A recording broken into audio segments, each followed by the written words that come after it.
All mother sentient beings, especially those those enemies enemies who hate me, obstructors. obstructors who harm me, and those who create obstacles on my path to liberation and omniscience.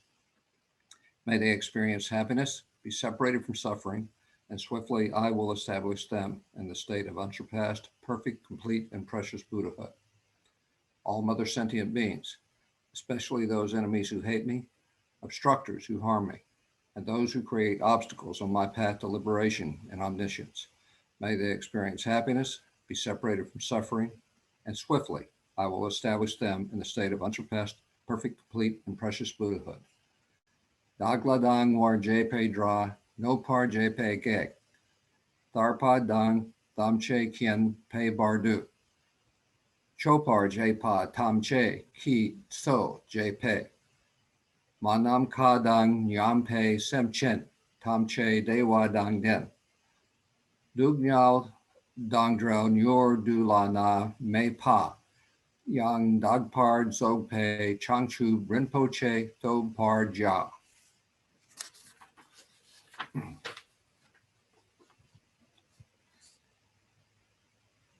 Action Bodhicitta prayer. Thus, until I achieve enlightenment, I perform virtuous deeds with body, speech, and mind. Until death, I perform virtuous deeds with body, speech, and mind. From now until this time tomorrow, I perform virtuous deeds with body, speech, and mind. De che du sang me ge ki bardu lunyag yisum gewa la kol. Mashe bardu lunyag yisum gewa la kol.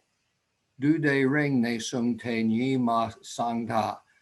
Samgi bardu lunyag yisum gewa la kol. Long refuge prayer.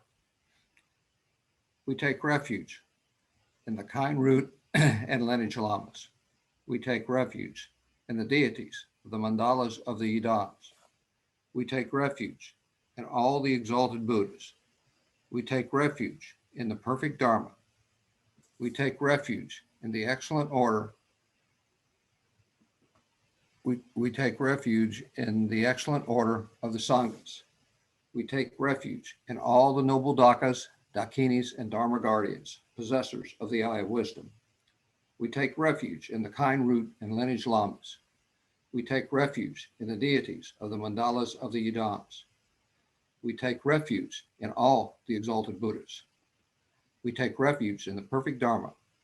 We take refuge in the excellent order of the Sanghas. We take refuge in all the noble Dakas, Dakinis, and Dharma guardians, possessors of the eye of wisdom.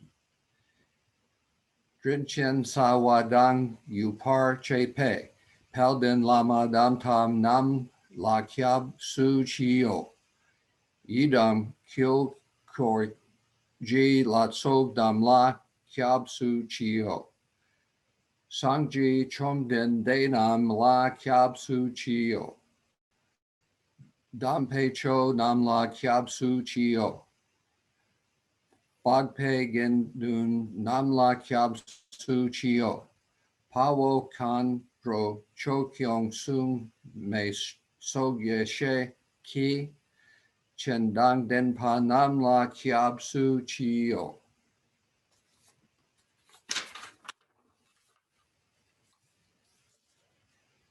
Taking the Bodhisattva vow. Until I attain the heart of enlightenment, I take refuge in all the Buddhas. I take refuge in the Dharma, and likewise in the assembly of the Bodhisattvas. As the previous Buddhas embraced the enlightened mind and progressed on the Bodhisattva's path, I too, for the benefit of all sentient beings, give birth to bodhicitta and apply myself to accomplish the stages of the path. Until I attain the heart of enlightenment, I take refuge in all the Buddhas. I take refuge in the Dharma and likewise in the assembly of the Bodhisattvas. As the previous Buddhas embraced the enlightened mind and progressed on the Bodhisattva's path, I too, for the benefit of all sentient beings, give birth to bodhicitta and apply myself to accomplish the stages of the path. Jiang Chub Yang Por Chi Ki Bar, Sangji Namla Kyab Su Chi, Chodang Chang Chub Sempa Yi, Shoglayang De Shen Kyab Su Chi, Jaitar Nun Gi De Shi Ki, Jang Chub Thugni Ki Pa Dan, Jang Chub Sempa Lab Pa La, De Dag Rim Shen Ne Pa Tar, De Shen Dru La Fin Dong Du, Jang Chub Sim Ni Ki Ji Jing, Dejen Du Ni Lab Pa La, Rimpa Jin Du Lab Par Ji. Short refuge prayer. In the Buddha, the Dharma, and the Sangha most excellent, I take refuge until enlightenment is reached.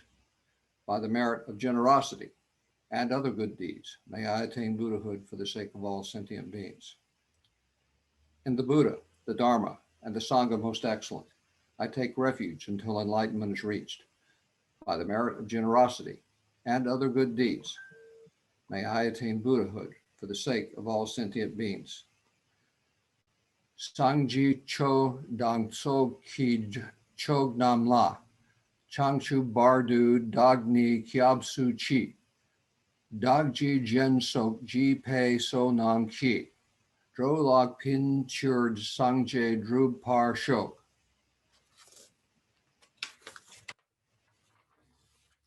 The four immeasurables. May all mother sentient beings, boundless as the sky, have happiness and the causes of happiness. May they be liberated from suffering and the causes of suffering.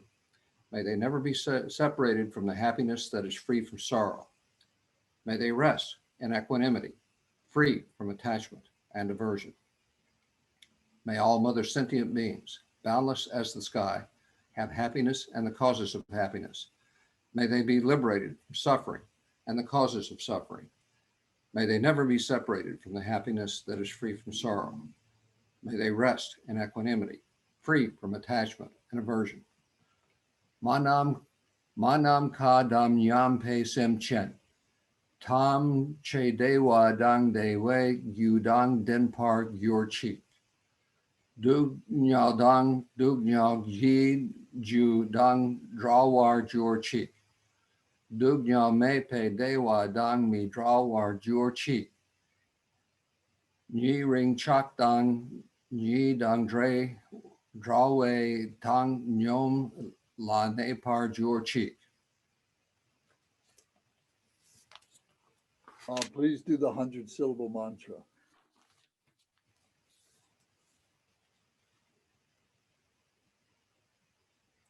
Om Vajra Sattva Samaya Manu Palaya Vajra Sattva Tinopa Tishta Drido Me Bava Supo Kiyo Me Bava Supo Kiyo Me Bava Ano Rakto Me Bava Sarva Siddhi Me Prayatsa Sarva Karma Sutsame Sitsan Shriya Kuru Hung Ha Ha Ha Ha Ho Bhagawan Sarva Tata Gata Vajra Mame Munsa Vajra Bhava Maha Samaya Satpa A Om Vajra Satva Samaya Manu Palaya Vajra Sattva Tinopa Tishta Dredo Me Bava Supo Kiyo Me Bava Supo Keo Me Bava Ano Rakto Me Bava Sarva Siddhi Me Prayatsa Sarva Karma Sutsa Me Sitsan Shriya Kuru Hung Ha Ha Ha Ha Ho Bhagawan Sarva Tata Gata Vajra Mame Mutsa Vajra Bhava Maha Samaya Sattva Ao. English, please.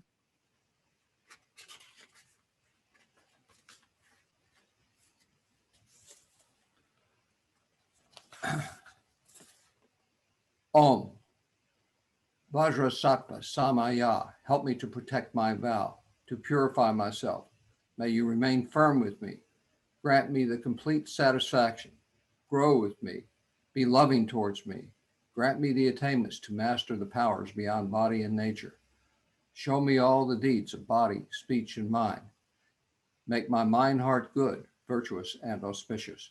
Revel in the bliss of the four joys. O Blessed One, who embodies the essence within me, do not abandon me. Grant me the realizations of the indestructible nature. Make me one with you. Thus I signify my unity with non-duality. Oh.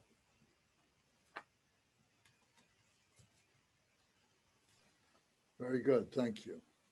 Everybody's getting very well, very good at reciting these. Very good. Thank you. Okay. So I left a message a few minutes ago for Bonnie and Clyde. I either want to say Bonnie and Clyde or William and Mary. So well, William and Bonnie, but they haven't replied, so I hope everything is all right with them.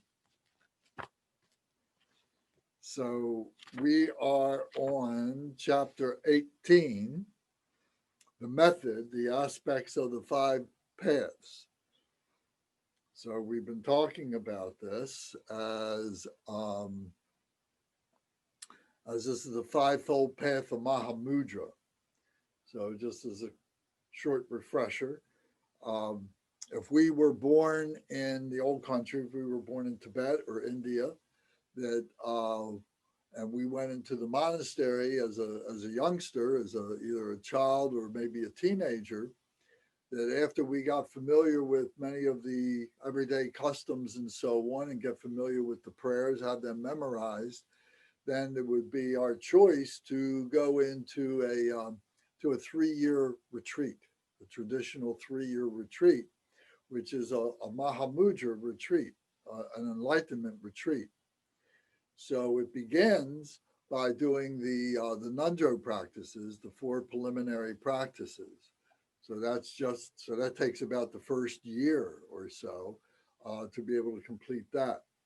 And then once that's done, then you go into the actual Fivefold Path of Mahamudra, which is the path of accumulation, which is the accumulation of loving kindness and compassion. And then we go into which includes merit. Merit is involved in that. And then we would go into the path of application, which is the deity yoga part, is taking the loving and compassion and being able to know how to apply it to ourselves, to our sufferings and so on, and to help other beings. So that's why it's called the path of application. So we talked about that. And then we talk about the path of insight, which is the guru yoga. And the guru yoga is recognizing within ourselves that we have the teacher within us. The wisdom is within us. What we need to do is to open up the blockages so that this wisdom comes up. So this is called the 4 Kaya Guru Yoga. So this comes up. So this is the third part. And then the fourth part is the Mahamudra meditation itself, which is in the beginning, it's a very guided meditation going through these other stages, but then we go through these parts, and we started with this last week, and we're going to continue with this week, of what this guided meditation is, that then we're able to rest our intellectual mind, rest our body, and now the meditation comes and just rises up very naturally. Excuse me. And the meditation at this level is no thought.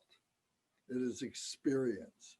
There is no conceptualization that is brought to bear with this. And it is what we bring back from the meditation is what is the goal, is what we are trying to do. And so as we do this, all these changes, more changes than all the other changes that we've been going through begin to manifest in our lives, and then we become the Bodhisattva, we become the Buddha, at least moments at a time. And our goal is to, of course, to make those moments broader and deeper, and those glimpses, those moments then become visions. And so we're able to manifest work in this Dharma mind, in this Dharmakaya mind, the mind of the Buddha, which is the Mahamudra, another way of saying the Mahamudra. And then once we complete that, once we have stabilized our Mahamudra practice, then the fifth path, the fifth part of that is the path of what we say complete perfection. And this would be the dedication, where now everything that we are doing, just like radiating the sun is radiating, everything we do is for the better, for the enlightenment of all sentient beings. That we have perfected that, and that now it's just like we are radiating, we are luminous like the sun for the benefit of all other sentient beings. So, so that would be the Fivefold Path of Mahamudra that is done in the 3-year traditional retreat. So I don't know if everybody completes that, how that works, from a practical level, but I do know that there have been several teachers that I know, several people I know, who have repeated that. And so my teacher, Drupal Tinley Ningpo, is a Drupan, and a Drupan is a retreat master. And he has taken the 3-year retreat several times as a disciple, and then as a retreat master, as a Drupan, where he was leading other younger people coming through and so on, and helping them, guiding them through their retreat practice and so on. So there's an organization to it, and so that everybody can get the full benefit of the practice. Okay, so if anybody has questions or comments, just turn on your mics, leave them on, whatever, and just speak right up. This is great to have a conversation. Hey, Lance, in this current day and age, is this the kind of retreat you could do like part-time on Zoom? No. No, no. But No. if you want to go to Garchin Institute in Arizona, they do the retreat there. They do facilitate the 1-year retreat and a 3-year retreat. That was my next question, Lance. So is that the only place where you can do the retreat? Well, within our lineage, there may be, up in Woodstock, New York, they have other traditions up there where they have big monasteries, but they don't have their arms open so much for the lay people. I don't know so much about them, but I don't think that they are as welcoming for the lay practitioner as the Kagyu traditions and the Nyingma traditions. So that would be something that you definitely need to speak with a Lama, develop a relationship with a Lama who can guide you in that direction if that's what you really want to do. But it's a closed retreat for whatever time period it is, and you should work up to it. You maybe do a week retreat, then you do a month retreat, then you do a year retreat, over a period of time. You just don't suddenly say you're going to do it, because it can be very traumatic. I've heard many stories about, how, the practitioners that are in the retreat get sick and so on, and all these, emotions come up, all these different things come up, and how they deal with them is part of being in the retreat, is part of the purification. It's not an easy thing to do. So do they have huts or caves? at GBI, they have huts. They have like little cabins. And, there are sponsors there who bring food and so on. The idea is that you are sequestered, that you are in that hut for long periods of time.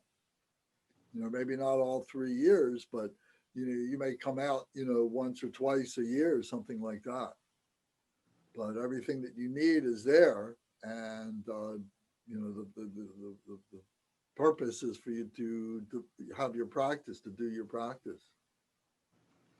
And the 3 years is actually 3 years, 3 months, 3 weeks, and 3 days, right? Yes. Thank you. Yes, that is true. Yep. Yep. So it's a big deal, would you like to do that? It's on my mind. Okay, well, it's a great aspiration to have, and if you can manage it in your life, that's a very, very wonderful thing. That's a magnificent thing. If I would have my family, I know where I would go. That's right. Yeah, I can appreciate that. Yeah. Okay, so for us, as Western people who, we may have good karma to be able to be exposed to this, to be meeting teachers and having the scriptures and having Sangha members, brothers and sisters who are helping us and supporting us with this and so on, that it does not deny us the fact that we are Western people and that we have Western responsibilities and so on, does not deny us for us to be able to interact with these practices, first with the Nundro practice, to be able to do that, to be able to recognize what that is. And it may take you years and years to be able to complete the Nundro, but at the very least, it will be preparing you for your next life, if you will, to maybe go into a more devout Buddhist practice in the next life, and that you're more prepared for it in that way. So it's never done in vain. It's always, it always strengthens your resolve and your knowledge and your skillfulness and being able to do the practice and understand the meaning of the practices. So we can still do these things as ordinary Western people in our civilization. So don't hesitate to engage in something like that.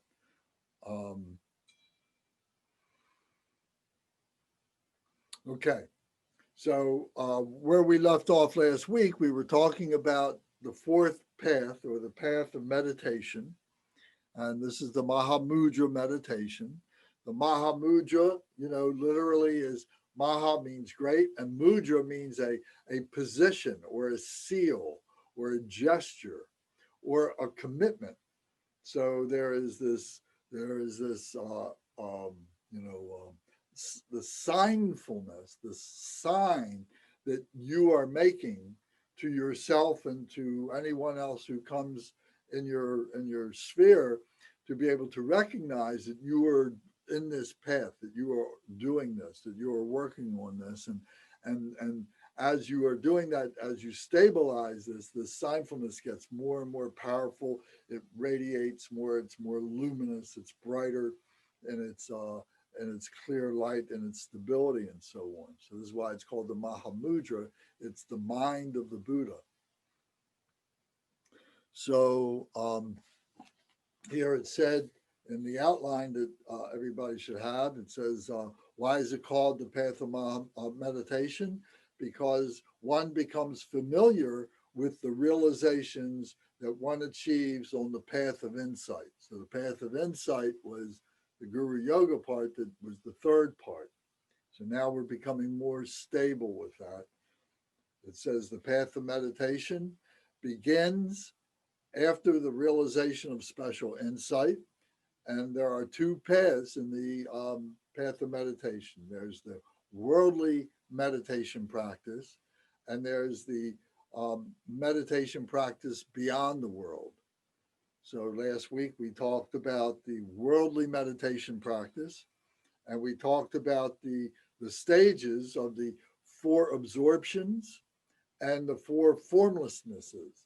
So these are stages of the path as we are progressing along that worldly path and what we're doing is we're purifying, we're becoming simpler, less need to interact, less need to talk, less need to do practice.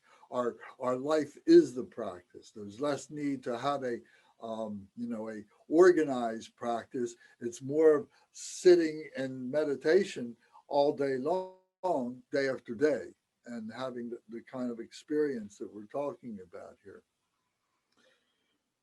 So it says the three purposes for practicing the meditation is suppressing the afflicting emotions, which are the subject of abandonment in the path of meditation. The subject of abandonment, that we are cutting off, that we are leaving all the emotions and the roots of those emotions. Remember the ignorance, the desire, the hatred, the jealousy, and the greediness, that we are recognizing those as causes and that we are cutting them off so that they do not produce the emotions that come as a result of them. So then the second one is establishing the special qualities, which is the bodhicitta of the four immeasurables. So the bodhicitta is the loving kindness, the compassion, joy, and equanimity, where we literally become the embodiment of that. So we are exuding bodhicitta. Excuse me 1 second.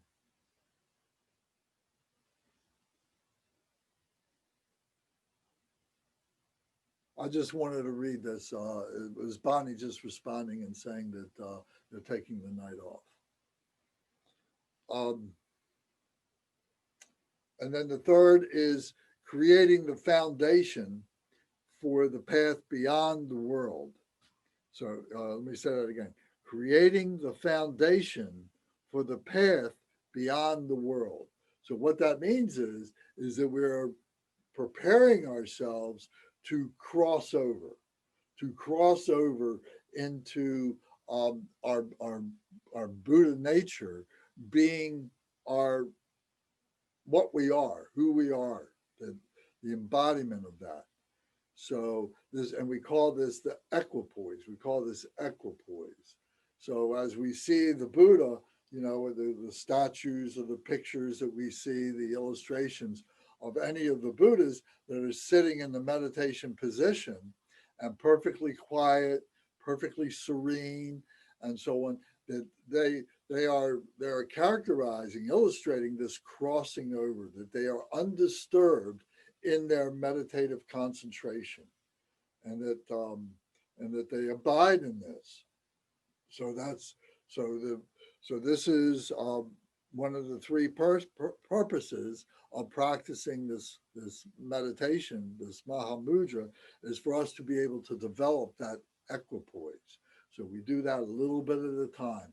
It gets stronger and stronger as we've talked about the wheel going round, that we can see improvement, every few months, then we see improvement every year, then we see improvement every couple years, and so on. So we begin to see improvement. It takes a while to do this. It may take lifetimes to do this.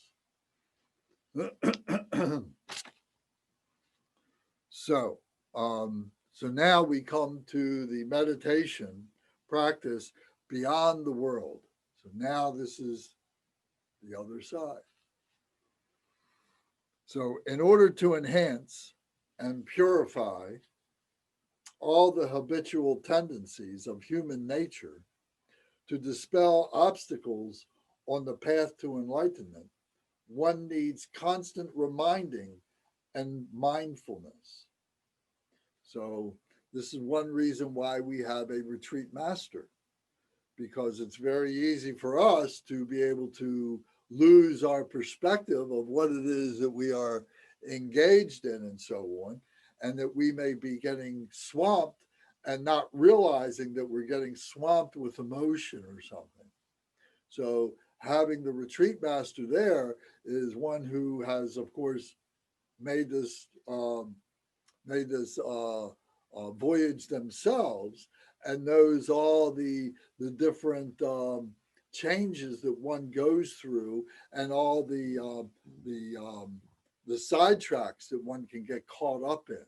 So we rely on the retreat master to help guide us through this. So we're not alone in this. We spend great periods of time alone, but we are still being monitored by our guru, by our retreat master.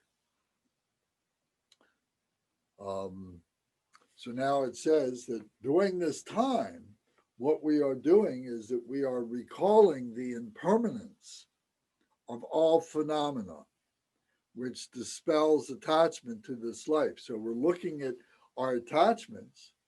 Our attachments are, going against impermanence. Impermanence means we want to let go of things. Attachment means we're trying to hold on to things. So we need to be able to purify those attachments, and so that we can abide in this equipoise. And then it says, recalling the suffering nature of samsara that dispels this attachment to the pleasures of samsara. So we're looking at all those things that we are, that we would like to have, the other mundane yearnings that we have. We talked about several times about that we have yearnings to be able to want to be a spiritual being, to be free, to be perfectly happy, and to be a Buddha, or to be a Bodhisattva, to be a holy person. Any of these things, we have yearnings for that. But then we have all these interruptions. We have all these confusions, that we also have these yearnings to want to have a family, to have nice things, to have a house, and to have a car, and to have a responsibility that people look up to us for, and so on like that. We have yearnings for that, but we need to be able to know how to cut them off, to see those things as the roots of our attachments, of the poisons that create the emotions, and so on. So we have to recall the suffering nature of these things. These are all the things that we've been talking about. They're not new things, but they are intensely being refined at this point. And the third point is to recalling loving kindness and compassion, which dispels the obstacles to one's own peace and liberation.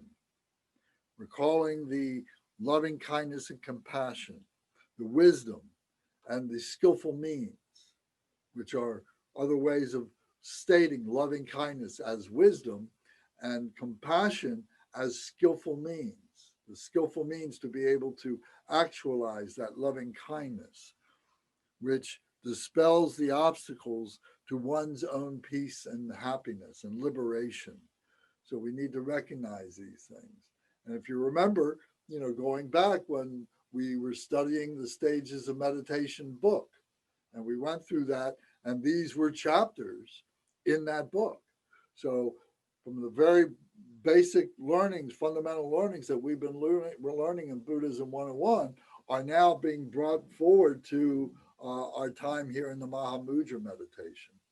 So we don't leave those things behind. We don't come to some threshold and we don't have to go back to them. Those things are the fundamentals that we are carrying through at all the different levels and stages here. So then the fourth point here is the enhancing the practice of bodhicitta, which dispels ignorance about how to attain enlightenment. Enhancing the practice of bodhicitta. So we need to practice it. It doesn't come completely naturally to us. Otherwise, we wouldn't be affected by our emotions. We have been conditioned to block up that bodhicitta. We naturally have it with us. It is naturally within us. It is naturally part of our true nature, but it has been blocked up through all the confusions and so on, all the choices that we've had in our lifetime. So We need to purify that ignorance, is what this is saying. And then the last point here is practicing understanding everything as the selfless nature of illusion is the method to dispel grasping phenomena as real. So this has got a lot of stuff in it. Practicing understanding everything as selfless nature of illusion. So recognizing that we are an illusion, that we think that we are permanent. We think that we exist and will never, ever depart. But that is an illusion. That is a fabrication of our attachment that says, or our eternalism that says that we will live forever. We will always have this form. We will always have this soul. But that is a fabrication. That is something that we hold on to. So we need to practice the understanding that all that is selfless, that it needs to be let go. And is the method to dispel grasping phenomena as real. So not just ourselves, not just our body, but also the things that are all around us, all the things that we have in the room that you're in right now, all the things, all the people that you are associated with that are in your home right now, or that are nearby where you live right now, or your friends and so on, but also the trees and the nature, the birds and all the animals and the sky and the sun and the moon and all the stars, all the planets, all the galaxies, all these things are all phenomenal. And we need to be able to come to recognize that, to recognize their emptiness nature, that they are all composites of many things, and that they are not an essence of their own. They are not innate, that they are compounded. So we then think of them as being empty of their own nature and so on. This is the phenomenal nature. Now, all this does have appearance to it. And we do operate in this mode of this phenomenal nature, but we have to be able to see it all as temporary and not look at it as permanent. So we need to adopt that relative truth, to be able to recognize the relative truth of its impermanence. And all this is all part of that. But then also is the reality, is the truth of the absolute, which this is a display of that absolute. So the absolute is more subtle, more rare. So the analogy I've been using lately is that it is energy that is moving very, very fast. But as you slow that energy down, it begins to coalesce. And as it begins to coalesce, it begins to take form. And as it begins to take form, it begins to have matter. It begins to look like the stars and the planets, and looks like nature, and looks like ourselves and so on. When you slow it down, you slow it down. But this absolute nature is very, very rare, very, very subtle, very broad, and limitless, boundless. So this is the manner in which we train in meditation. So this is what the basis of the Mahamudra is to be able to letting go of all these fascinations that we have, all these attachments, all these thoughts that we have for all this phenomenal world that we hold on to and cling on to and so on. So Khenpo Samdho has been teaching on the way of the Bodhisattva. And this is what leads up to the way of the Bodhisattva. But he has been talking about this these past few weeks, specifically about coming to this and being able to see yourself as other, and seeing other as yourself, and and going in through this thing, and it can be maddening. Literally. There's a point at which you are in this cave, or you're in this hermitage, you're in this hut, wherever you are. You can be in your living room, and you can be in the midst of this kind of meditation, and come to start questioning, what is reality? What is sanity? Because our sanity is another concept, isn't it?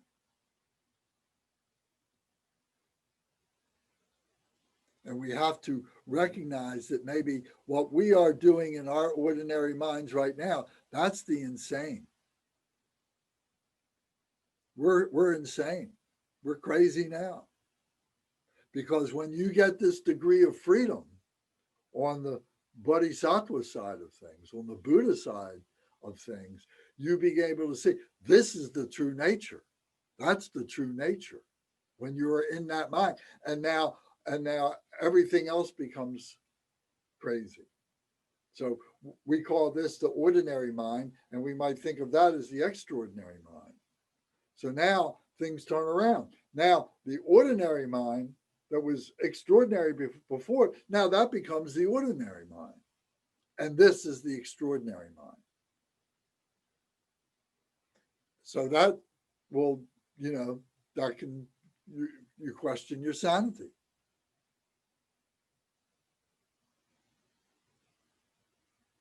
So I don't want to, I'm not trying to scare you or anything like that, but it is part of the process. And there is great support, there is great love, and being able to deal with this.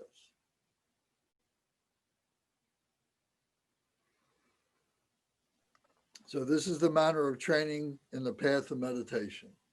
Hey, Lance. Yes, sir.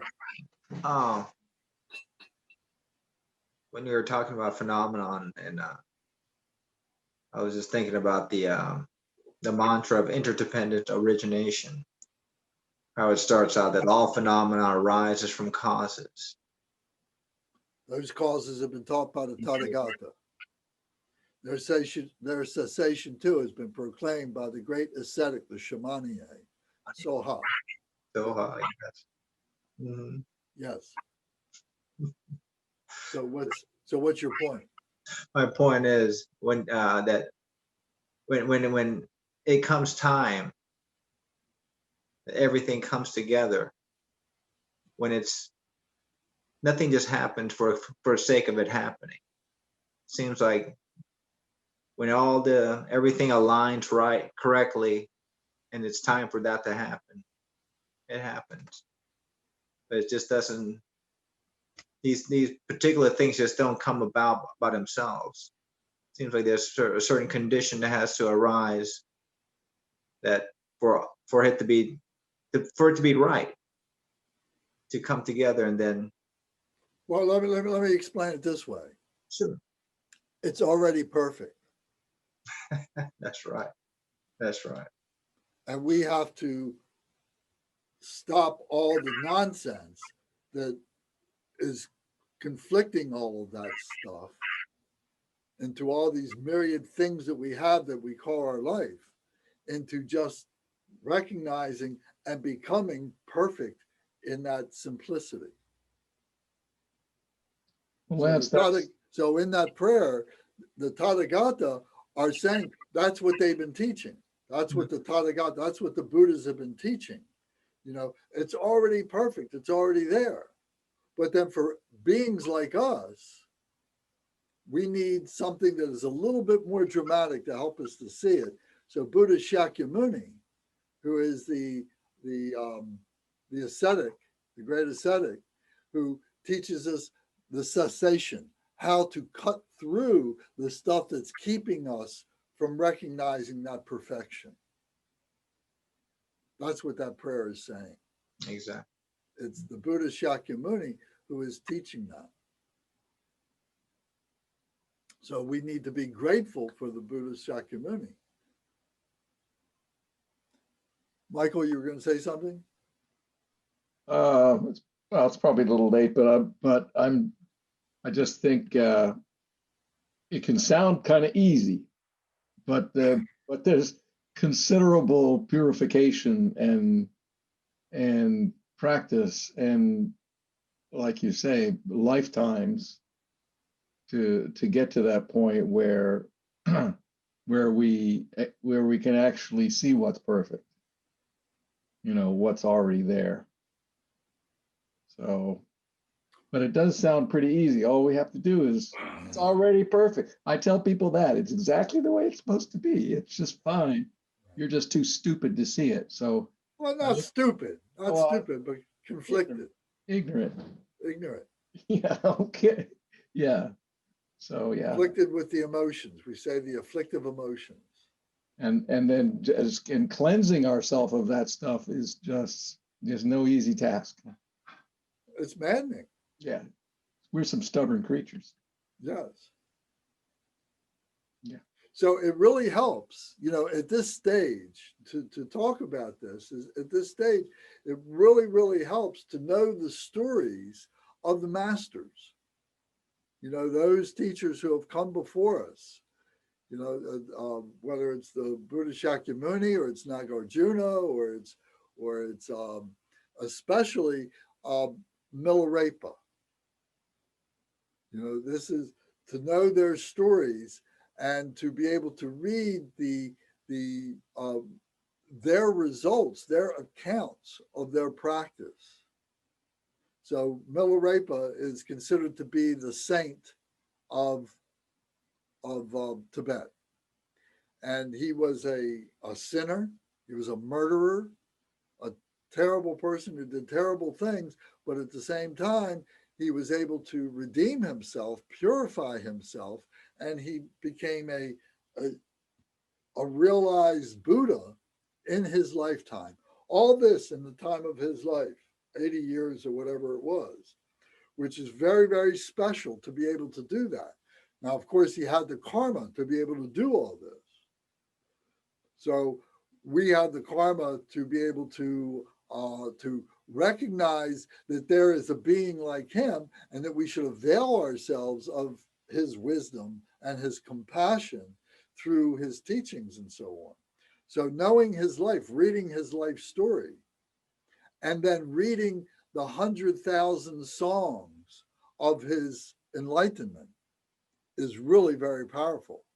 Because reading his life, is hearing about all these austerities and doing all these purification things and so on like that. And that sounds easy, but when you're going through it and actually doing it is very, very difficult and so on. And then he's telling you through his 100,000 songs, he's telling you, what it is to develop that mind, to now be in the cave for periods for long tens of years, 20s of years, and being there and perfecting all this, and then coming out of the cave from time to time and meeting up with civilization and teaching them and sharing with them. So Milarepa is really the best to read the life story and to read his 100,000 songs. But Marpa, his teacher, is very powerful, and the Dalai Lamas are very powerful. Lord Jigten Sumgön is very powerful. There's many, many other great teachers who are very powerful. Shantideva is very powerful. So there's many, many stories to read. There's many, many books.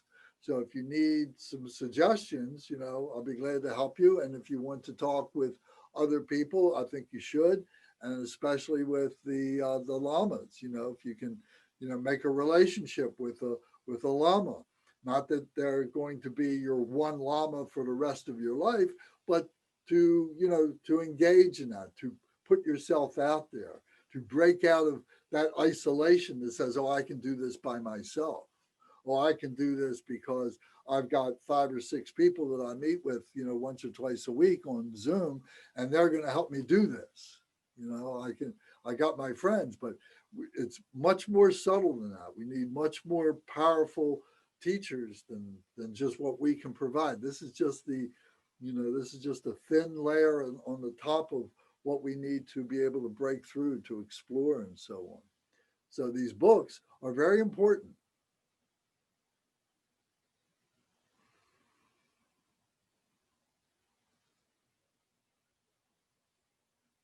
Any other questions, comment?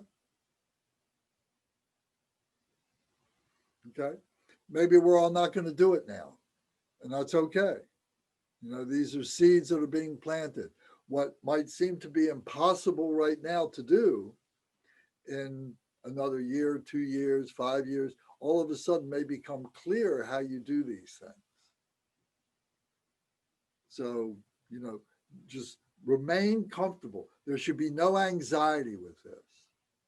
If you're feeling anxiety, you're doing something wrong. You're pressing too hard.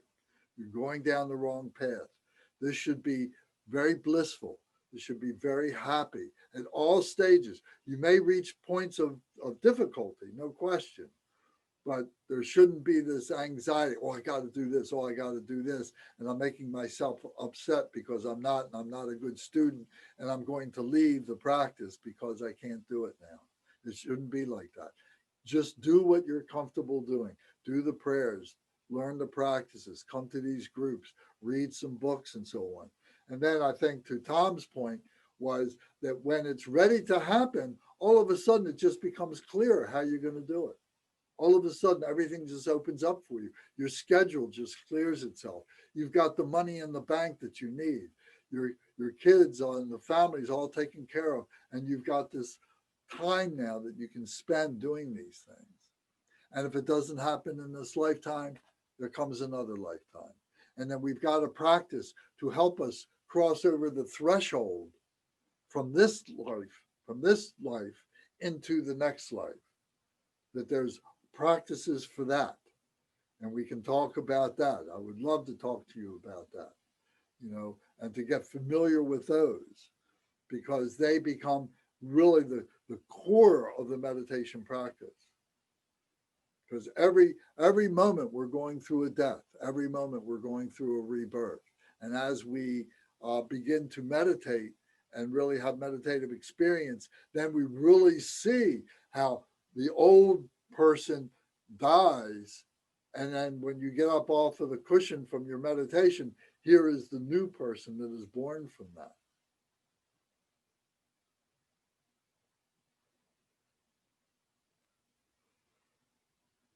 Okay. So now going back to the text, going back to our outline, it says here at the bottom of page 3, it says, at this stage, there are 8 of the 37 branches to enlightenment. So these 8 we've heard before, we've studied these before, is the Eightfold Path to Enlightenment. We heard this at the very beginning, and we've repeated it a number of times, but the Eightfold Path is the 4th noble truth, which was the first teaching of the Buddha, of the wheel of Dharma. Remember, the first one was all life has suffering. The second was that we cause the suffering due to our attachment, due to our desire.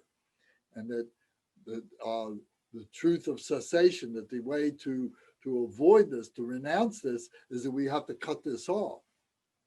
But how do we cut this off is the Eightfold Path to enlightenment. That's the Eightfold Path. That's how we cut this. That's how we cut off our attachment. That's how we do this. So here it's being spoken of again in this practice, because it really comes to be very, very sharp knives, so to speak, where we're really cutting through things. So here it says to have the perfect view, the perfect conception or perfect thought, perfect protection, and that we have perfect speech, that we have perfect action, we have perfect livelihood, we have perfect effort, perfect mindfulness, and perfect absorption. So now here, the key word here is perfect. When we first learned it, way back in when we started talking about the 4 Noble Truths, we were talking about right view. We were talking about right protection. We were talking about right speech. Now we're at the level of talking about perfect, perfect, perfect. We're at the perfection level now. So the knives, the edges get very sharp. The work becomes very acute, very precise.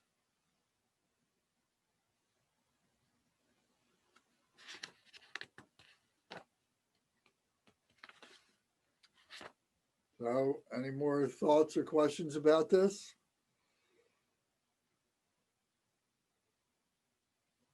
What do you think about this in this lifetime? What do you think about it? Let's talk about it a little bit. Michael, what do you think in this lifetime for you? Put it in perspective.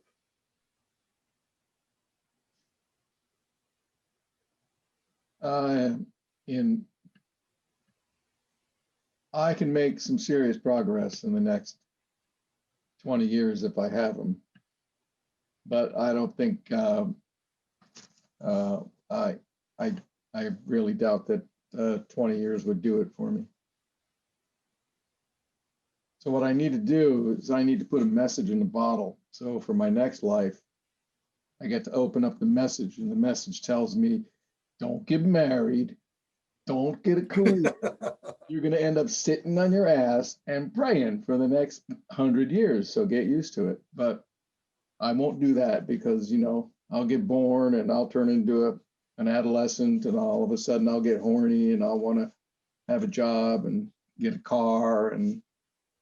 But no, to be for real, I'm pretty sure that I can get to the point where I will die happy.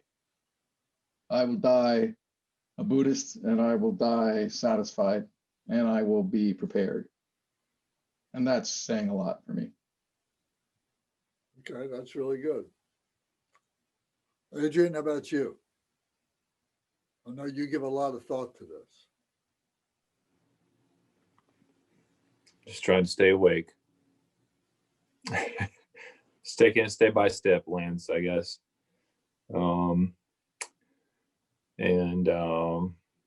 Just wherever the path will take me. I'll go with it. I'll be on the path. Okay. Okay, how about you? I'll just echo what Adrian said. I don't have much expectation, and I'm open to wherever I go, to wherever my path takes me. Okay. Zara? Lance, in listening to other people answer, I believe I may be overthinking the simplicity of your question. What I believe that I'm striving for or hoping for is to I don't know if like Michael sort of like, I think highlighted what I wish I could do and like write myself love notes and put them somewhere to find later. But I think what I'm open to exploring is the struggle with attachment. Like I've really, like especially like as of lately in the last couple of months, really done a deep dive into like exploring like afflictive emotions and attachment to like the emotional responding. And so for me, like the meditation practice that you helped me start in October has been helpful. And I think that would be something like right now that I believe is attainable, is being able to laugh at myself and my emotional responding. That's something I strive for right now, is detaching from shit that doesn't matter. Basically almost every single interaction just is like, it's like, why am I feeling this way? Or like even the ego, like also that was the other piece, is really detaching from the ego. That's something that's important to me right now on this journey right now, is thinking about like every interaction I do, like getting praise and recognition, and that positive attention, that really just feeds my ego. as a human. I don't that's really not necessarily important for why I'm doing actions though in the long run. So it's like really conceptualizing all these layers within our human experience on a day-to-day. Like I'm really interested on that level, is being so aware, you know what I mean? Like when I go to the gas station, when I'm angry with someone, or, you know, I'm getting audited by an insurance company and, you know, I'm having to deal with like peer review and I'm like, WTF, like why? And so it's like, that's where I'm at right now with what's happened for me over the last 6 to 7 and 8 months with you, or 6 months and stuff, has been this level of doing an intentional deep dive and exploring these thoughts and saying, what would happen if you didn't get recognized? Are your feelings hurt because no one shouted out for you? And why are your feelings hurt? So like, that's really what I believe is attainable for me, is letting go of that part of my ego and then managing my afflictive emotions that just like are really a challenge for me. I think by just for my own design and my journey, they're more difficult, I think, for me in certain ways, which I shared with you when we set up our meditation practice. I think there were some things for me that I know are trigger points for me that may be more or less difficult for other people on this call right now, that may be like not an issue for them. And so, but we all have those individual challenges respectively. So is that kind of, is that in line with what you were looking for with engagement? Yeah, all I'm trying to ask is for everybody to kind of verbalize their personal situation and listen to themselves speak. Got you. Yeah, but I made a note of that STDM, dealing with shit that doesn't matter. I mean, I'm going to remember that and counter that all the time. Yeah. Yeah. Okay, Gary? Well, Michael, those are always opportunities. Those are always opportunities. And all the shit that we encounter every day, those are opportunities for us to get ourselves better and better. Because it's only in those situations that your practice gets to shine. So we can make it matter. Was that? We can make it matter. Yeah. Like literally today, if you want to hear about some shit, I did some work. We had a job in a backyard. We were taking this tree down, and it was pretty tactical, you know, pretty technical. And that backyard, it was literally full of shit. Like, and I was like, I didn't get into like that literal, you know, aspects of it, but it can be, you know, super annoying. I'm like, all right, let's get through this. You know, we're gonna do it. We're gonna make it through. And you know, I was telling my guys that, hey, you know, sometimes they're like, you know, let's put the tools back, let's put this shit back, let's put this stuff back. And I'm like, hey, you know, you're calling this shit. It's not shit. It's our stuff. It's what's keeping our you know, livelihood. It's making us, you know, a living. And if you call it like that, it is going to be like that. But if you call it, you know, it's going to be our tools. It's going to be something that we grow with.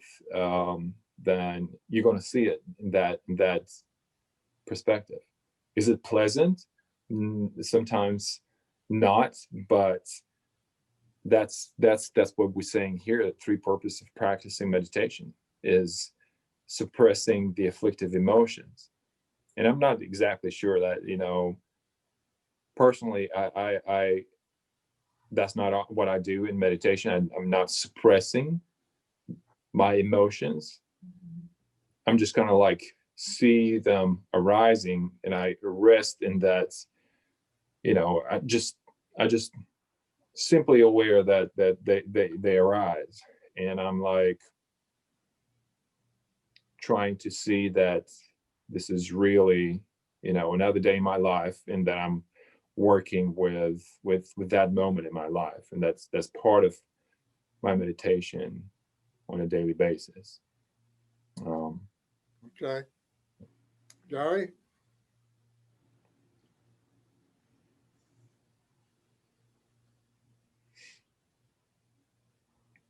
Well, I think Zahara said it so well. I think it's deciding that a lot of things are not important, that we've spent a lifetime, especially at my point in life, thinking we're important, not important.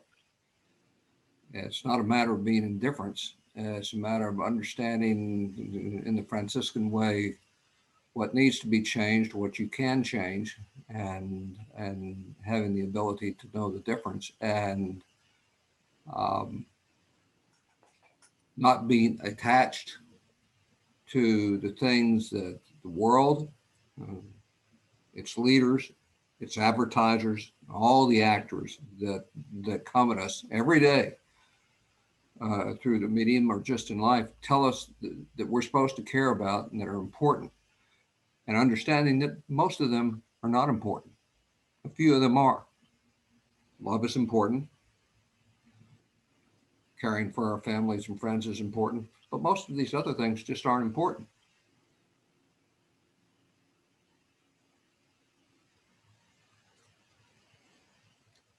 It's a sense of finding a sense of serenity as opposed to indifference, caring about people and learning how you can care, but not worrying about all the shit that doesn't matter. But that's hard because we're told every day from so many directions in our life that it's supposed to matter and we've got to care and we need to make a decision about what we care about and why we care about it. And pulling back from that magnet, that poisonous magnet, is what I'm trying to do. And I don't expect to be here 20 years from now, so I don't expect to be done in this life. If I am here 20 years from now, I hope to still know who I am. So I expect to still have much work to do in the great beyond. Let me ask you this. When you came into our group and when you came into, Buddhism 101, did you have an anticipation of understanding the process of the continuum, the process of the life after death and so on like that? What was your notion about that? I did not believe in life after death. My momentum at that time had been was driven by an aversion to so many things I had learned about life after death all of my life, so I kind of had arrived at the belief that this was it. And all I could do is what good that I could do. But I'd had Buddhist friends. I've had many Asian friends in my life. I spent time in Asia, and I'd gotten enough taste of it, and I met enough people that had a mysterious quietude to the storms that seemed to be swirling around them. And I had time to explore it. I was reaching the end of my career when I came to you. And I was still interested in spirituality, but at a loss to understand what that really meant after all this time. After going through the paradigms of Christianity, Judaism, and finding myself totally unsatisfied with the dogma that was being hurled at me, and not only from those things, but from other parts of life. This is the way you do it. No, all that's wrong. This is the way you do it. And I discovered in Buddhism that instead of looking out there, I should have been looking in here. It's very simplistic and doesn't represent an understanding of what it shows that I'm very much a neophyte. And so it would be you alluded to something I felt. If I had only known this when I was, or understood this, or had some grasp of it when I was 20 or 30 or even 40, that would have been good. I've had an is it too late type of anxiety, which I think you, why didn't I get some of this? Not that I get a lot now, but why didn't I get some of this so much earlier? Well, one thing I'm hearing is that it's never too late, because we're always going to be at it through, through forever. But I still wish that I had come to some sort of understanding at earlier in life. Okay, very good. All right, Tom. What do you think? What I think the question was just how does this impact your life now? What is, where do you think you are now and what you're doing now?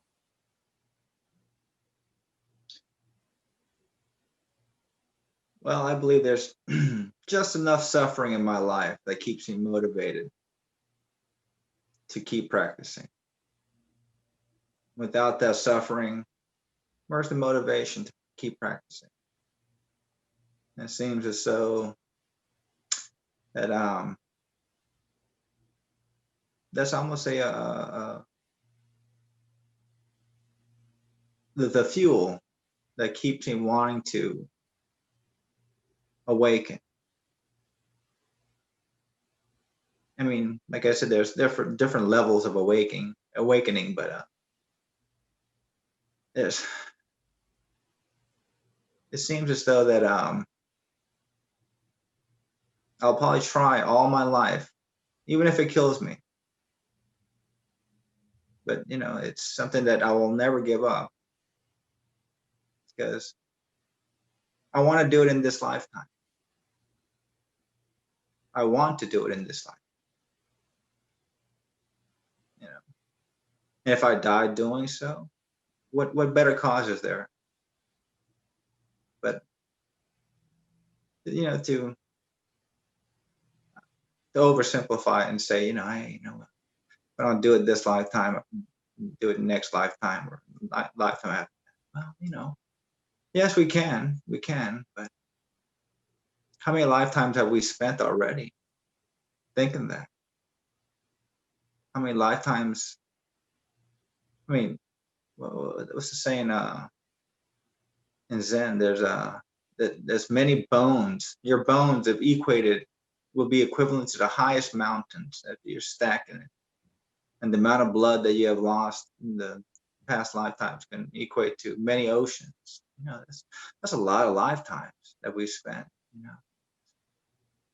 saying, oh, it's going to be the next time. Man, maybe better luck next time. Maybe better luck next time. I'll do it later. No, I think for me, the later is now. I really need to, not need to, but I want to. I really want to. And I've done everything. I've done it all. I've been there, did that, done that. So it's time. It really is time.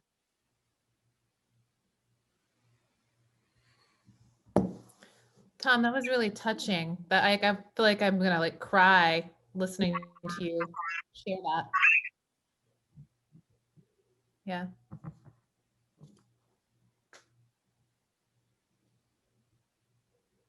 All right, well, it's all very good. Everybody, what that little exercise was, listening to our habitual tendencies. We talk about that we have our afflictive emotions, and we have our mental misconceptions, and we have our habitual tendencies. And those habitual tendencies are very, very subtle. And listening to those when we speak, because our speech is an agent of the brain, agent of our intellect. So we reveal ourselves a lot, when we say things like, conversation in discussions like this and so on. And it's interesting to listen to ourselves, to what we say when we get into that mode of the stream of consciousness. You know, we're not looking at every little word now. You know, it just becomes this flowing river. You know, and it's very revealing. It's a lesson for ourselves, and it's showing us, you know, that we have the guru within ourselves, and now we're listening as the guru when we hear ourselves speak, just as if we were hearing somebody else speak, and not to be judgmental about it in any kind of a negative way and with any kind of prejudice or anything like that. It's not like that, but it's just, you know, okay, just listening to what we're saying and evaluating, see where it falls in the scales of things, seeing how it applies to the Eightfold Path to enlightenment. You know, where is it? And if we're not meeting our goals, what is it that's the obstacle? You know, looking at what it is that is our obstacle. What's keeping us from doing it? If we're being too lazy, you know, why are we too lazy? Is there, you know, fear there, or is there aversion or jealousy, or what is the emotion that's holding us back? What is the mental misconception that we are dealing with? So when we start, you know, looking at things in these categories that we've been learning, you know, afflictive emotions, the three obscurations are the afflictive emotions, the mental misconceptions, and the habitual tendencies. So when you get that, when you realize that how important those are, and you can rattle those off whenever you need to, then you begin to filter things into those places. Oh, this is an afflictive emotion, or that's a mental misconception, or this is a habitual tendency. And this is where our wisdom, you see, our knowledge, you know, plays into this. This is what we're doing. We're going through all these different things, and we're evaluating, and we're looking at things, and we're placing things where they need to be, so that we know how to deal with them. We're organizing our spirituality now. You know, when we were in college and high school and so on, and we were learning our skills that became our careers and so on, we were doing things like that for the sake of our careers, for our jobs, our job description. Now this job description is a much broader, much more seemingly vague set of circumstances that we need to use those same tools that we used in college to use with our spirituality. And it helps us to organize. And that's what we're all trying to do. So we need to look at it that way. Lance. Yes, sir. So as you're talking about the obscuration, and you said there are three categories: the concepts, the emotions, and our habitual tendencies, right? What was the first one you said? I think you used other words, but our concepts, right? Mental misconceptions. Mental misconceptions. Yeah, it was emotion. It was afflictive emotions, mental misconceptions, and habitual tendencies. So as you're talking about that, in my mind, I started like asking myself, so where would be a better place to start working on those? Is it on the first one, the second, you know, the afflictive emotions, or habitual tendencies? Because it seemed to me like those are like interrelated, and you know, one goes into the other. If you have some misconceptions, you know, certainly you're going to have some afflictive emotions and some, you know, habitual tendencies that are not probably the most virtuous. So in the practice, where would you start, or what's, I don't know if Well, to answer your question, you're working on all three simultaneously, but the most urgent is the afflictive emotions, because the afflictive emotions have the ability to really upset things very, very easily, very quickly. And they are the most obvious. So we need to work on them first. And, but we're also working on mental misconceptions and habitual tendencies, but we may not recognize it as that. As we get into more and more practice, more and more deity yoga practice, we start to hear those terms. We start to understand those and the way they relate, because it is the deity yoga that helps us to see these things. See, right now we don't have a good a good image on which to be able to cast ourselves, to project ourselves upon, to see where it is that we square with this image. Right now we've got this big board that doesn't have any image at all. So everything looks just fine to us. We look fine. But when you start projecting yourself on a perfect image of a deity, of a Buddha, now you see where things don't line up. So that's what we need to do. And this is part of the Vajrayana. This is what the Vajrayana is all about.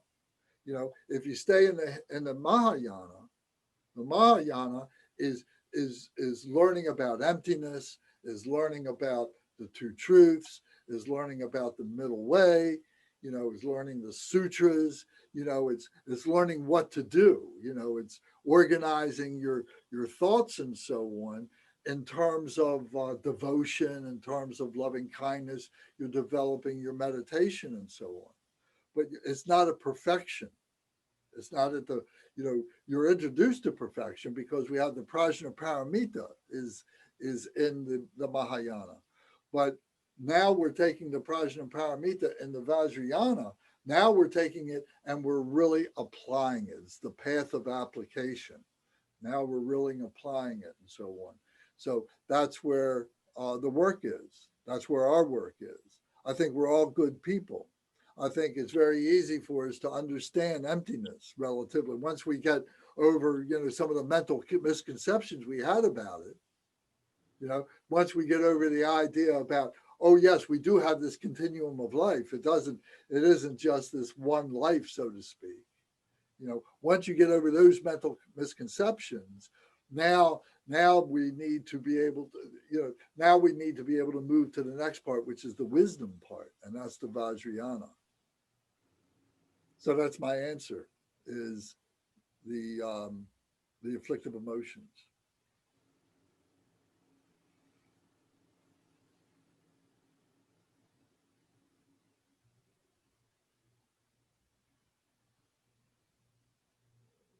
So it requires commitment. It's you either wait for a teacher to say, oh, I'm going to be giving teachings on this, specifically what you're looking for, or you're digging into it yourself. You're looking for a teacher who will teach these things maybe, or maybe you don't even know enough to ask the question for the teaching that you're looking for. So you start reading books. So you start making commitments to doing these things, to start digging around and start expanding your mind and start looking at these things, your consciousness level, your awareness level. You start looking at this. And where better to start looking at these things but from the masters? And what are the masters looking to? They're looking to the deities. The deities are the perfect expressions of this, and the masters are pointing in that direction. So it's a network. So I do have one more question, Lance. It's obvious for most of us to look at the afflictive emotions in terms of, like, when somebody's getting angry or upset with someone else or jealous, and those are like the most obvious. But in terms of like the more subtle afflictive emotions,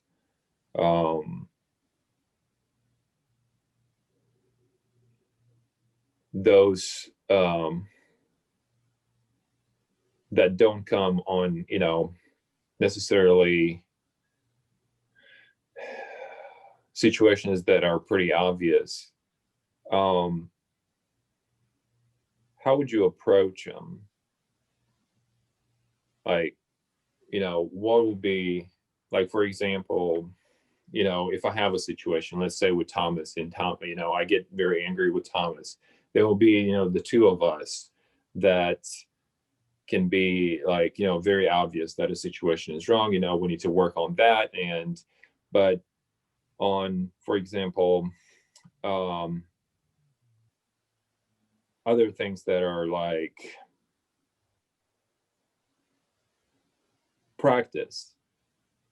daily practice and meditation, right? Why are we not engaging? For example, me, I would like to, I don't know, my train of thought is very discursive. Like, I would like to find out what are those afflictive emotions that are withholding me from going deeper into my meditation. Those are more subtle things that are kind of like, I have no beef with Thomas. That was just kind of like, we're good, right? But those things to where I'm like, what are those? I cannot call it jealousy, aversion, anger, anything. I cannot label it to where, when it comes up, I'll be like, that's it. I know where it is, and I know how to deal with that. I don't know if I'm making sense or not, but it might be a combination of more than just one afflictive emotion.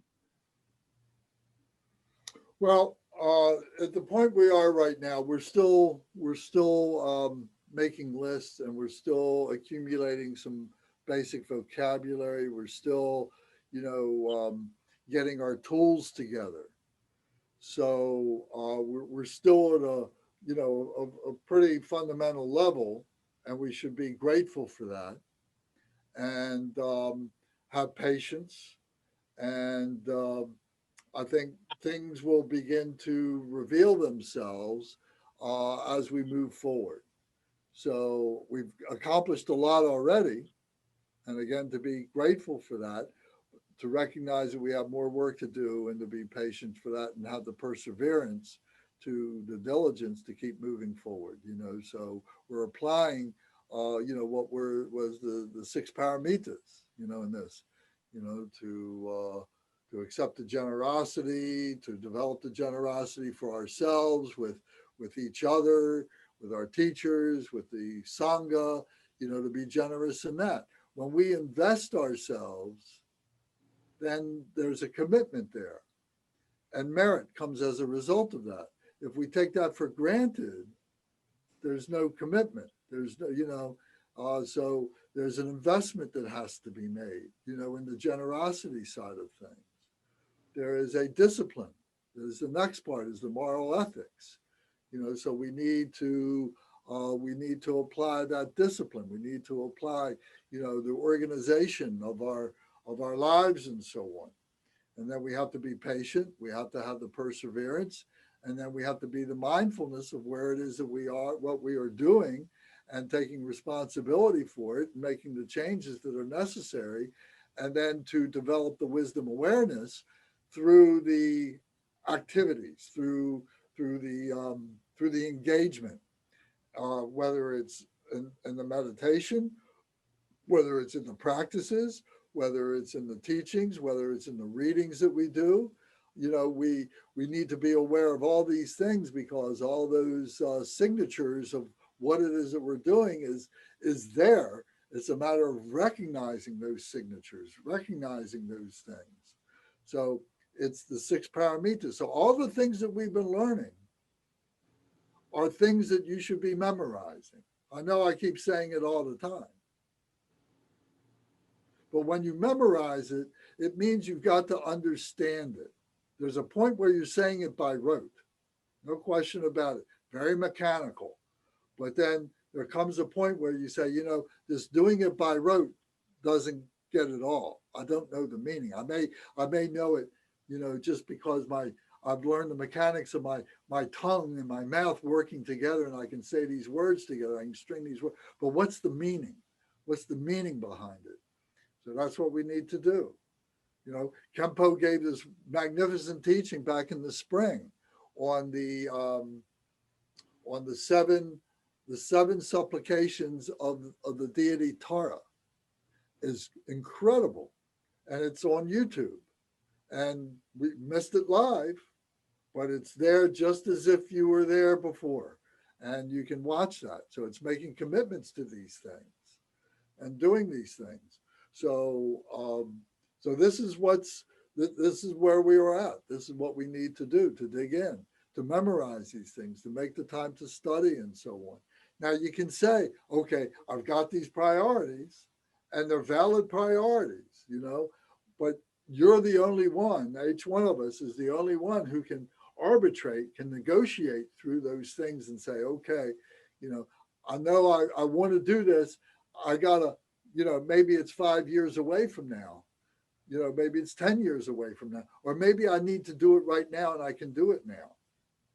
But we gotta activate that. We gotta move on that. You know, instead of saying the same things over and over again, oh, I wish I could, oh, I wish I could, I wish I could. And I know what it is because I do it too. And I did it for many years. You know, I had a job, I had a really good job. I had family. I had both my parents were alive. I had my daughter, you know, lived, you know, in California, but you know, she's coming here. I'm going there. You know, all these things that get in the way, and I would have to make excuses to my Lama. Or I can't come. I can't do this. You know, I want to do that and everything. So you know, he never pressured me. But I knew that there would come a time when I would do it, but I would stop grousing about it. You know, and just say, okay, when it's ready, it'll all come together. Keep my eye on the ball. If I can read a book a year, I can read a book every couple months or something like that, I feel like I'm accomplishing something. And then, like I said, and like Tom said, all of a sudden, what seemed to be so impossible, all of a sudden becomes clear. When all those things come together, when the merit comes together from the generosity, when the discipline comes together from the practice, when the patience comes together from compartmentalizing, from the diligence, and so all that comes together, and all of a sudden, that which seemed impossible now becomes possible.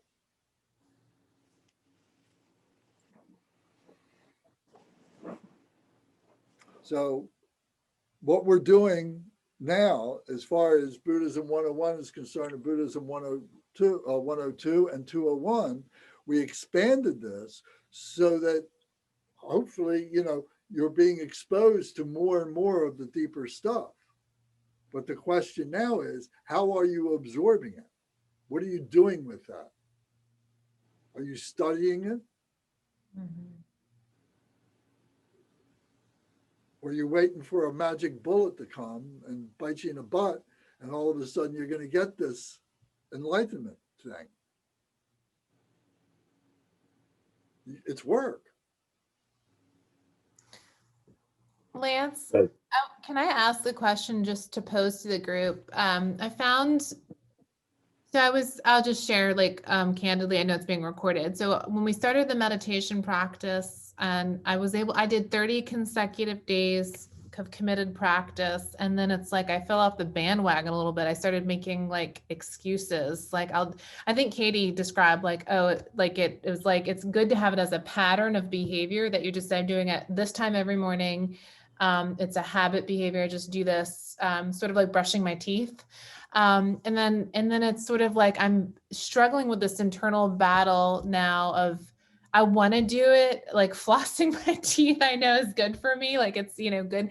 But I have an aversion to doing it daily. And so I'm wondering if anybody has had moments in your meditation journey, in your practice, where just like you kind of like have a love-hate relationship with the process of making it a habit, where you're like, this is normal. This is my daily part of my daily lifestyle. Like I feel like What's happened, it's gotten stale.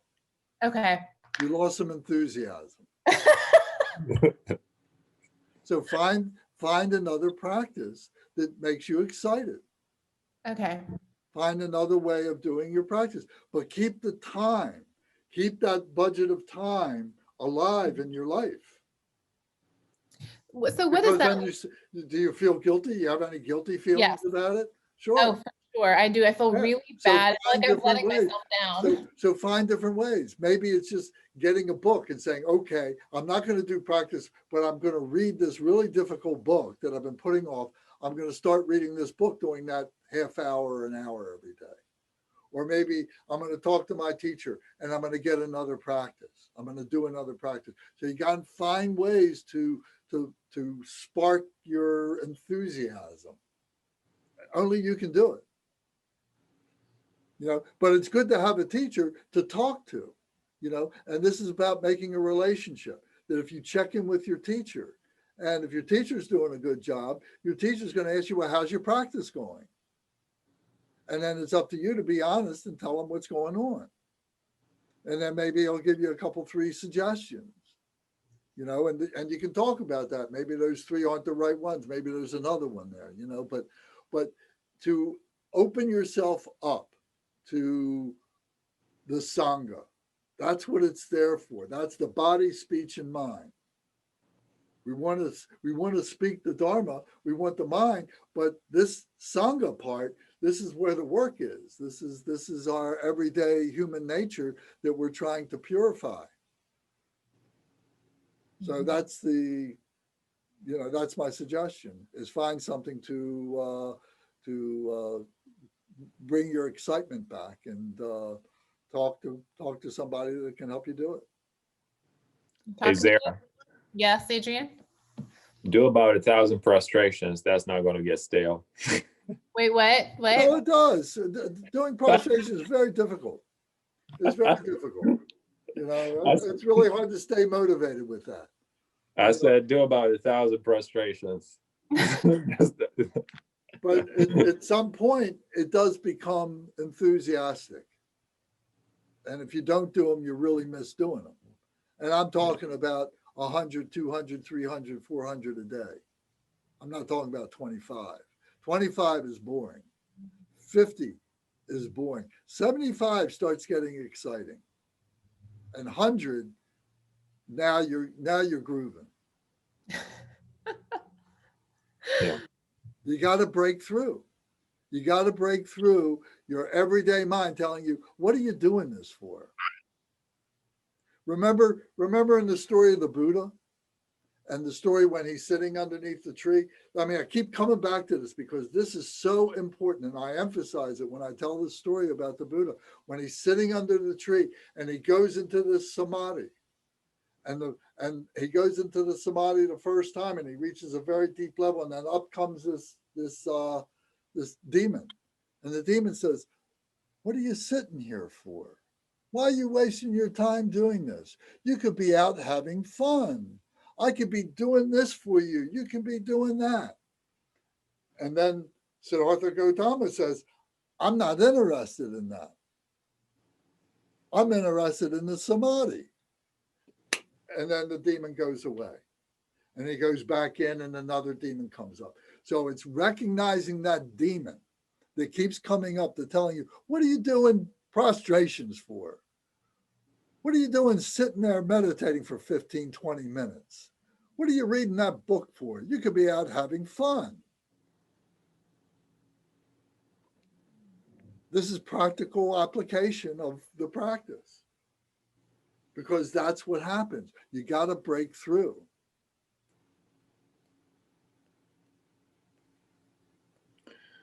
May I say something, Lance?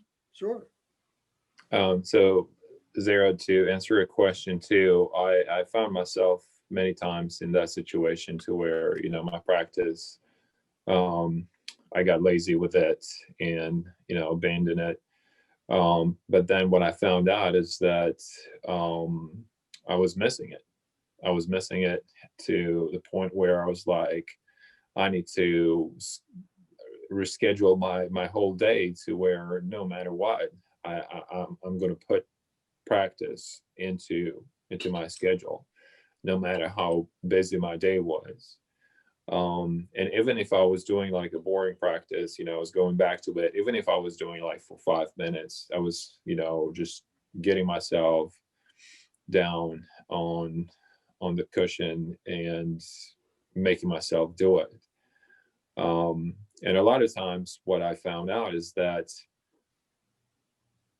I was attached to the results of the practice. Like I was expecting that doing the practice, something is going to happen to me. And I think slowly I'm still getting over that, to where like I don't have any expectations from my practice anymore, but I just do it. And if the results come, that I will embrace those results.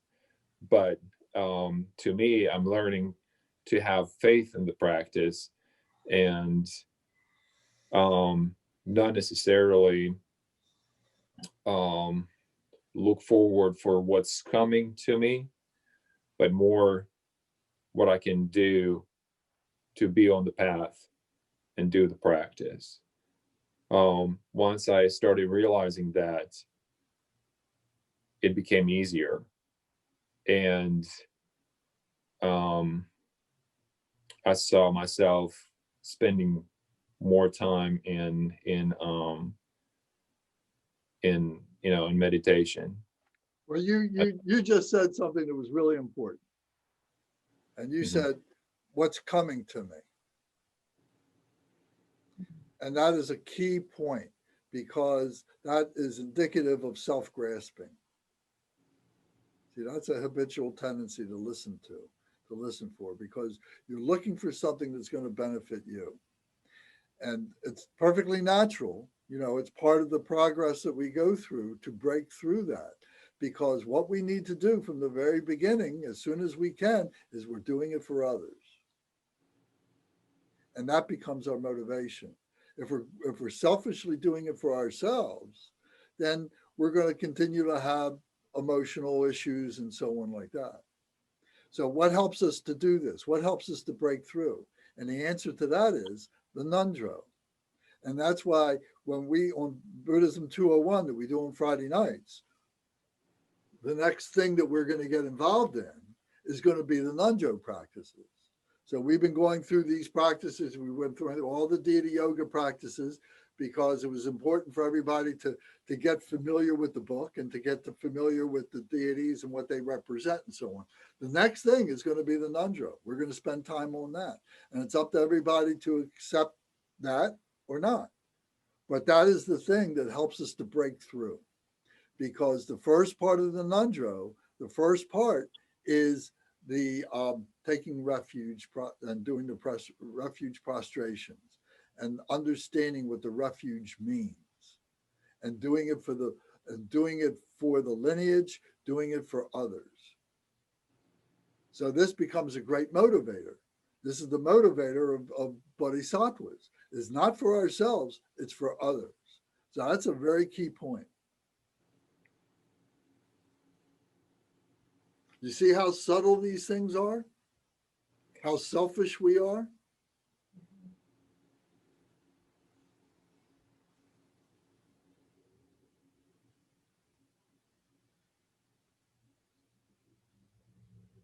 You know, that's the job of the master, is to hold up a mirror, you know, and show you what you're doing and so on. To be the objective eye that, you know, is almost impossible for ourselves to have that objective eye for on ourselves. We need to have the teacher. We need to have the kick in the butt.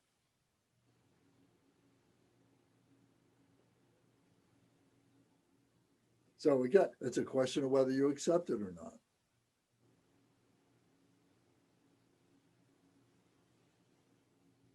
So what do you think of the nunja? You think that's a good idea? It's a great idea. Uh, Michael, are you? it's painful. It's painful. No, Well, how's your shoulder? You doing okay? they're terrible. Really? Well, maybe you need to loosen it up. Yeah, I Take do. some ibuprofen and loosen it up. And Well, maybe we find another way, but to find a way to do those practices, to accumulate 111,111 repetitions. It takes 10,000 to break through. Hey, Zara, Yeah. you're talking about getting motivated to do your practices, right? Yes. Yeah. Well, I hurt my shoulder about a month ago,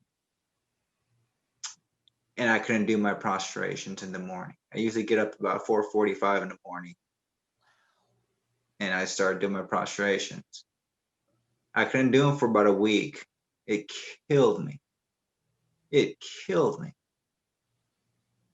And talk about habitual tendencies. After that, I started doing half prostrations.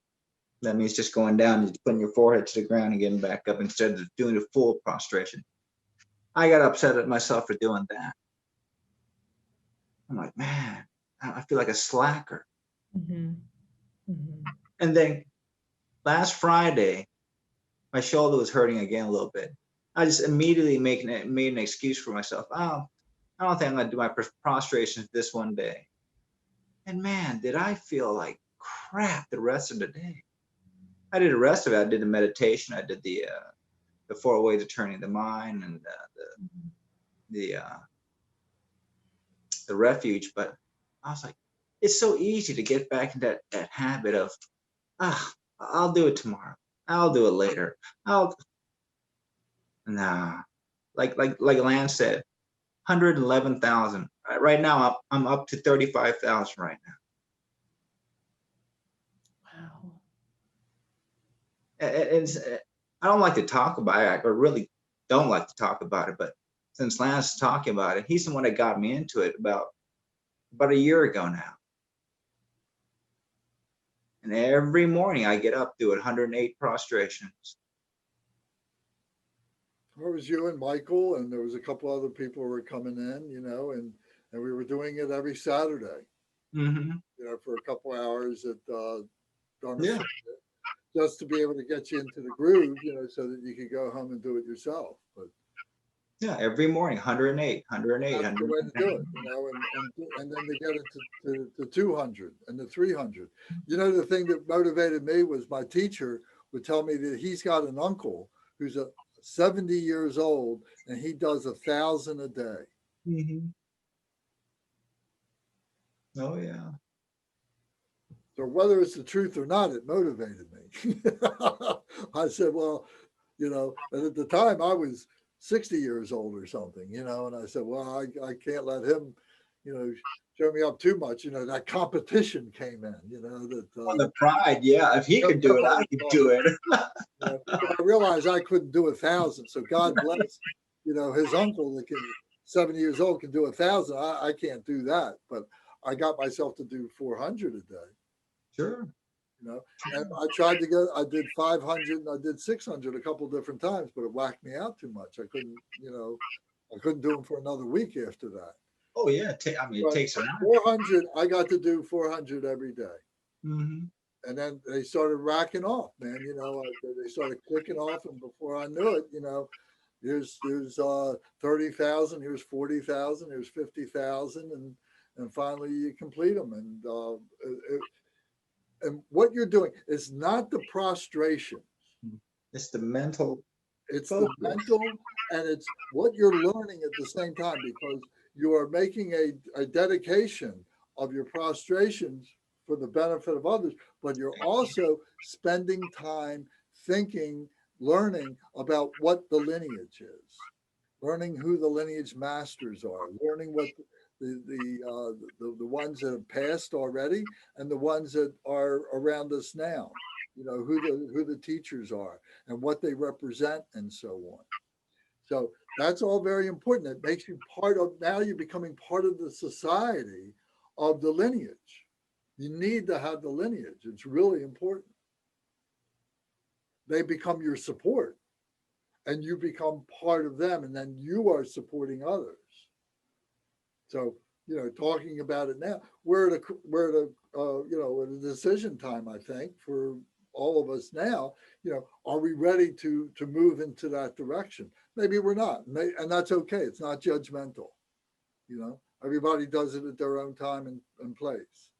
But now I think that what I'm hearing is we need to have some inspiration to be able to move to the next level.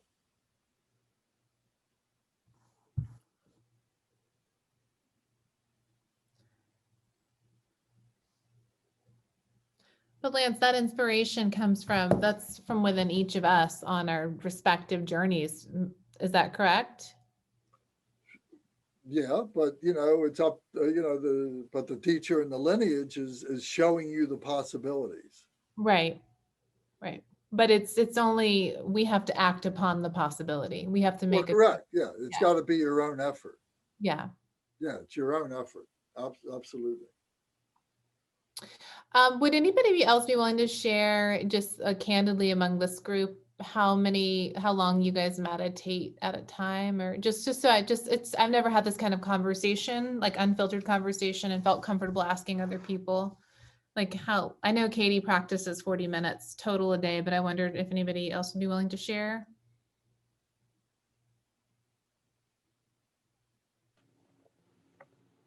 That's pretty much what I do too. Sometimes I go longer, sometimes I go shorter.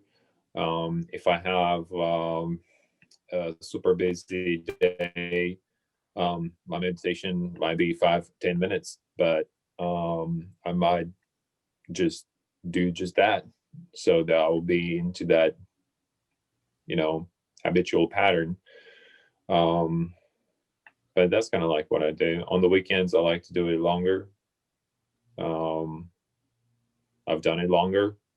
I think the longest meditation that I've done is probably 8 hours.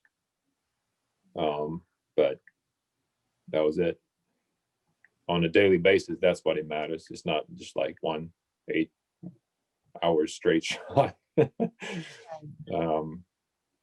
yeah. I do regular mindfulness meditation practice. That's 25 minutes a day. But then between Vajrayana practice, facilitation, and teaching, then yeah, I definitely add another 20 to 25 minutes a day. So yeah, I'm at about 40, 50 minutes a day. I've done 5 minutes often. I've done 10 minutes often. I've done an hour. I've done more than an hour. Sometimes if I'm sitting in the car waiting for someone, I will meditate. You can find an opportunity almost anywhere at any time. Some places may be better for you than other, but you can always meditate as long as you're alone and undisturbed, relatively. And whatever time you can commit to it is good.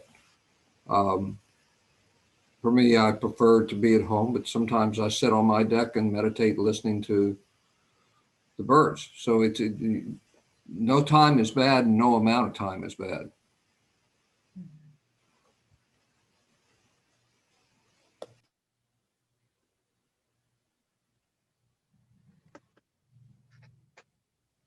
Usually in the morning, I'll do about 40 minutes after prostration. That's the best time for me, because after prostration, you're sweaty, you're hot, and you're focused. You're really focused. So meditation comes a lot easier instead of just randomly. But then when I get home from work, I'll do another half an hour to wind down, And the days I don't do that much, it's, I don't know, I'm not as focused maybe, or Mhm. and after a while, you do it enough, man, you really miss it. Mhm. You want to do it. There's a certain amount of serenity and calmness that comes from it. It's like anything else. It's a habit. You have to keep doing it, keep doing it, keep doing it. Mhm. The more you do it, man, you almost can't go without. And don't get attached to just meditation either. That's Mhm. another attachment. But yeah, but you have to do it. Just sit down 5 minutes, 10 minutes, whatever, just do it, you know. And if you got the monkey mind going, mind going here, mind going there, mind going there. Usually, there's things that you can ask Lance that can help that monkey mind, on love and compassion and shamatha meditation when you're focusing on something, with your eyes open. Yeah, just keep doing it, keep doing it. The more you do it, the better you become at it, and you'll want to do it more. Definitely, you're on the path. You're on the path. Yes, thank you. Thank you all for sharing with me. I I appreciate it. usually do practice till 10 o'clock in the morning. And then, sometimes I can get up at 6:30, sometimes 7. And most of the time, it's 2.5 hours every day, and some days I'll sit down. I'm doing practice. I'm doing recitations. I got 2 or 3 different practices. I'll do different, practices, chantings and so on. And there might be a few minutes of just a quiet mindfulness in between, something like that. Sometimes I sit down and I don't move a muscle for 2.5 hours, and I just flow with that. And sometimes I will do chanting, and I go at the end of the chanting, I go to read the dedications, and I can't read the words. Nothing makes sense to me. I can't focus my eyes, and my eyes focus, but the words don't mean anything to me. It's like looking at some other language or something, and you just laugh. It's like, okay, this is great. So it's but I'm retired and I've been doing it for a long time. But it's and I've talked to my teachers about it, and they say, yeah, so it's just making the time to do it, finding the time to do it, and dedicating yourself to it. And then the results are just like everybody has said, when you do, you just feel better. Your feet don't seem to touch the ground in the same way as they do. You're not flat-footed all day. Mm-hmm. You have more balance all day.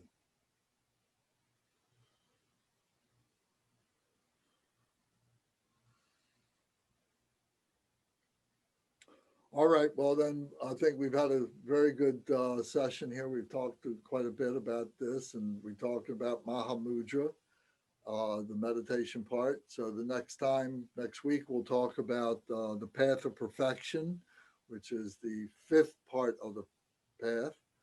So, and then if you guys can look forward, if you can join us for the Nundro part, our Friday night session is our practice session. So 201. So it's like the workshop, college level, you have your academics where you get the lecture and then the workshop. So we're going to be doing, so I think doing the Nundro is a good idea. If people don't want to do it and you have another idea, that's fine. But that's my suggestion. Lance, could you just make sure I'm familiar with the vocabulary? Would you interpret that in a lay description for me? Nundro? Yeah, just to describe, could you describe that in a different way for me, in relative to your saying what this is academically? Because that when you said it that way, I was like, oh, it's like a lecture and then application. Like there's a connection to bridge for comprehension. Right. So these talks are the academics. Right. But then the application would be the actual practices. when we do Shenrezig practice or White Tar practice or Medicine Buddha practice and so on. So so we do those on Friday night. Actually, Thursday night we do Medicine Buddha. Friday night we do practice of one type or another. So the Nundro is the inner preliminary practices on which all the other practices rest. So it's like the foundation. They're called the common or the uncommon preliminaries because they really got to be strong. And this is a specific Drikonkagyu practice that we do. And so that's why it's called uncommon. And it includes the refuge prostrations, then it includes the purification practices of Vajrasattva, recitation of the 100-syllable mantra, and then it includes the mandala offering, and then the last part is the Guru Yoga. So those are the 4 parts, and each one of those has a set of prayers that we do, and so on, a set of chants that we do, and it's there's nothing like it. It's the best thing that I have done in Dharma. It's the best thing that I've done in my life because it is transformative. You know, it really puts you on the path. It breaks through. So what we'll do is we'll go through them, you know. So for a number of weeks, we'll work on the first part, the prostration part. We'll talk about the meaning of it. You know, doing it is one thing, but understanding the meaning of it, that's very important. And there's a whole text that comes with it. I give you the text and you'll learn, you know, you'll see what it is. It's up to you to learn what it is. And the same thing with the next one. We'll spend time on that. And then, so after a period of time, we'll go through all 4 of those, you know, not to do any great accumulations, but just to become familiar with them, because sometimes by learning them all gives you motivation to go back to the first one and really get enthusiastic about the first one. Okay. Does that answer the question, you think? Yeah. Thank you. I appreciate that. Okay. Thank you. You're welcome. All right, so unless anybody has anything else that you want to talk about right now, we'll do our dedication and our evening umze. Gary will carry us through on page 18 and I'm sorry, page 20 and 21 and 22.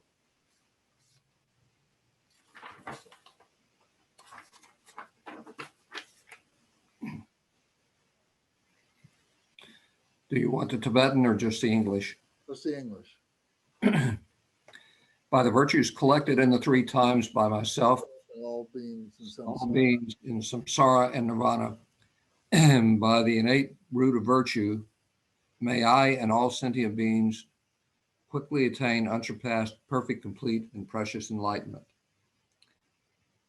May the teachings of the great Drinkumpa, Ratna Shri, who is omniscient Lord of the Dharma, master of interdependence, continue and increase through study, practice, contemplation, and meditation until the end of samsara.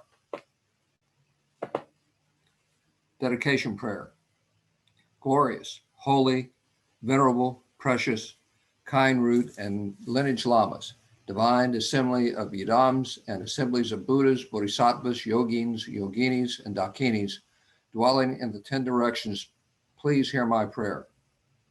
May the virtues collected in the 3 times by myself and all sentient beings in samsara and nirvana and the innate root of virtue not result in the 8 worldly concerns, the 4 causes of samsara, or rebirth as a Shravaka or Pratyeka Buddha. May all mother sentient beings, especially those enemies who hate me and mine, obstructors who harm, misleading Maras and hordes of demons, experience happiness, be separated from suffering, and swiftly attain unsurpassed, perfect, complete, and precious Buddhahood. By the power of this vast root of virtue, May I benefit all beings through my body, speech, and mind. May the afflictions of desire, hatred, ignorance, arrogance, and jealousy not arise in my mind. May attachment to fame, reputation, wealth, honor, and concern for this life not arise even for a moment.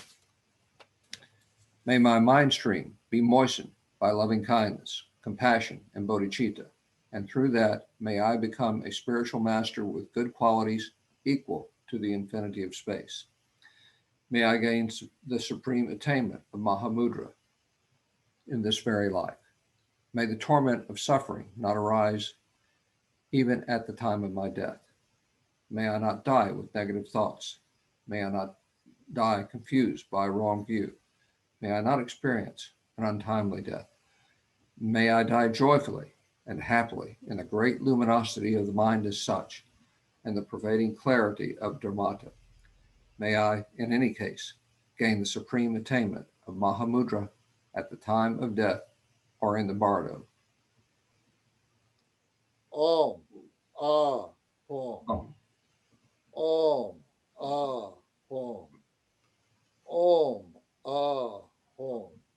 May my body, speech, and mind become inseparable with the body, speech, and mind of all the enlightened ones. Thank you all very much. Thank you, Lance. Thank you, everyone. Okay. Thank you. Thank you. Very good. Thank you. So we'll see you.